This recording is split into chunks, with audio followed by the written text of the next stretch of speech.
جو اکیلا ہے سب پر غالب ہے۔ جن چیزوں کی تم اللہ کے سوا پرستش کرتے ہو وہ صرف نام ہی نام ہیں جو تم نے اور تمہارے باپ دادا نے رکھ لیے ہیں۔ اللہ نے ان کی کوئی سند نازل نہیں کی۔ سن رکھو کہ اللہ کے سوا کسی کی حکومت نہیں ہے۔ اس نے ارشاد فرمایا ہے کہ اس کے سوا کسی کی عبادت نہ کرو، یہی سیدھا دین ہے، لیکن اکثر لوگ نہیں جانتے۔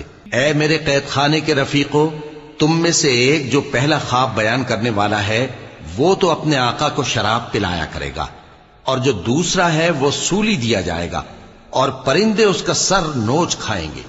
جو بات تم مجھ سے پوچھتے تھے وہ فیصل ہو چکی ہے، اور ان دونوں میں سے جس کی نسبت یوسف نے خیال کیا کہ وہ رہائی پا جائے گا، اس سے کہا کہ اپنے آقا سے میرا ذکر بھی کر دینا۔ پھر شیطان نے اسے ان کا اپنے آقا سے ذکر کرنا بھلا دیا، اور یوسف کئی برس قید خانے ہی میں رہے۔